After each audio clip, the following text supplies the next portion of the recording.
Good morning guys. Welcome you all in Avinash maths Mantra. हम इस channel पे कंप्यूटर वीडियोस की बात कर रहे थे। पहले तो बहुत दिनों से वीडियो ना दे पाने के लिए आई एम सो सॉरी। कुछ रीजन से जिस वजह से मैं वीडियो शूट नहीं कर पा रही थी, बट अब फिर से कंटिन्यू करते हैं। हम पढ़ रहे थे इस कंप्यूटर सीरीज में आर्टिफिशियल इंटेलिजेंस। आर्टिफिशियल इंटेलिजेंस का थोड़ा सा रिकैप दे देती हूँ। आप लोगों को पता है कि आर्टिफिशियल इंटेलिजेंस में हम एक मशीन को ह्यूमन की तरह वर्क करने के लिए तैयार करते हैं। ठीक है, कि एक मशीन इस तरह इंटेलिजेंटली बिहेव करे जैसे कि एक ह्यूमन करता है। तो उसमें कुछ टॉपिक्स मैंने कुछ 10-11 वीडियोस कवर किए हुए हैं। आप लोगों ने नहीं देखा तो एक बार देख लीजिएगा। मैं आज एक नए टॉपिक की बात करती हूँ। टॉपिक है हमारा अनसर्टेनिटी। अनसर्टेनिटी को अगर हिंदी में समझे तो अनिश्चितता। इसका मतलब होता है कि कुछ भी निश्चित ना हो। तो अनसर्टेनिटी कब आती है? देखिए, जब भी हम अपने सिस्टम में या जब भी हम किसी प्रोग्राम में किसी भी चीज में कुछ इंफॉर्मेशन के थ्रू, कुछ नॉलेज के थ्रू किसी कंक्लूजन पे पहुंचने की कोशिश करते हैं। ठीक है, और अगर हमारे पास वो इंफॉर्मेशन या नॉलेज पूरा ना हो तो हमारा सब कुछ अनसर्टेन हो जाएगा। जो आउटपुट हम एक्सपेक्ट कर रहे हैं वो नहीं आएगा, और वो आउटपुट क्या होगा, वो वेरी कर जाएगा।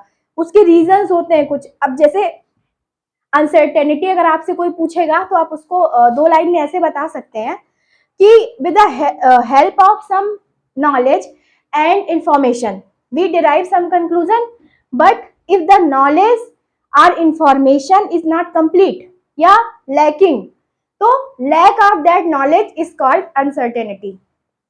तो वही मैंने यहाँ पे लिखा, lack of knowledge is called uncertainty.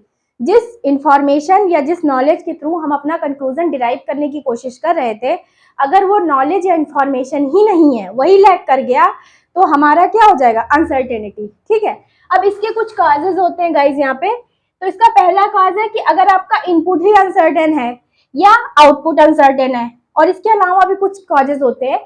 तो इनपुट अनसर्टेन अगर हुआ तो हमारे पास क्या चीजें हो सकती हैं? देखिए, इनपुट अगर हमारा अनसर्टेन है तो हमारा जो डेटा है या तो वही मिस कर रहा है, वही नहीं है, या डेटा हमारा नॉइजी है।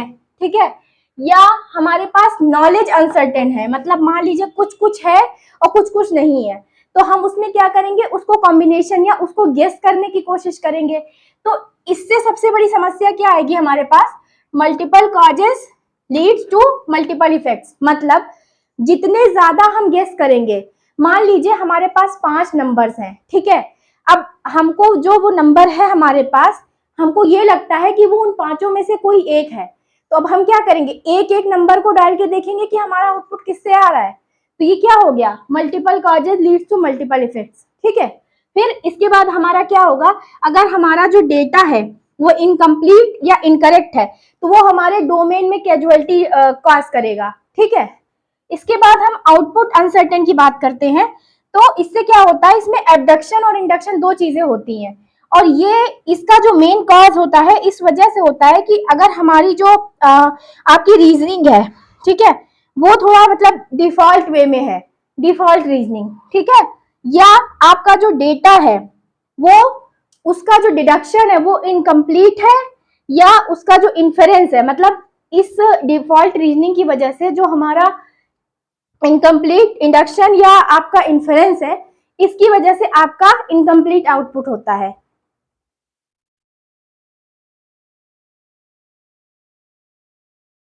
अनसर्टेनिटी के कुछ और भी काजेज हैं, जैसे हमने उधर देखा कि इनपुट अगर हमारा अनसर्टेन है या आउटपुट अनसर्टेन है। अब इसके बाद के जो रीजन कॉजेज हैं वो मैंने यहाँ पे लिखे हुए हैं, इसमें देख लीजिए। पहला है कि हमारा मिसिंग या अनअवेलेबल डेटा, डेटा है ही नहीं, डेटा मिस है। ठीक है, दूसरा है हमारा आपका मतलब एम्बिग्यूअस है या आपका अनरिलायबल डेटा है। ठीक है, तीसरा आपका हो गया इम्प्रिसाइज या इनकंसिस्टेंट डेटा। चौथा है आपका गेस बेस्ड डेटा, जब हम गेस कर करके चल रहे हो। और डिफॉल्ट बेस्ड डेटा, डिफॉल्ट में क्या होता है कि हम ये जानते हैं कि ये ऐसा ही होता है। ठीक है, जैसे हम बोलते हैं ना, ये बाय डिफॉल्ट है, मतलब ये ऐसा ही है। तो इसके अलावा उन दोनों कॉजेस के अलावा ये कुछ और अनसर्टेनिटी के कॉजेस हैं। तो आई होप आपको ये छोटा सा टॉपिक समझ में आया होगा। जल्दी मिलेंगे हम एक नए टॉपिक के साथ, एक नए वीडियो में।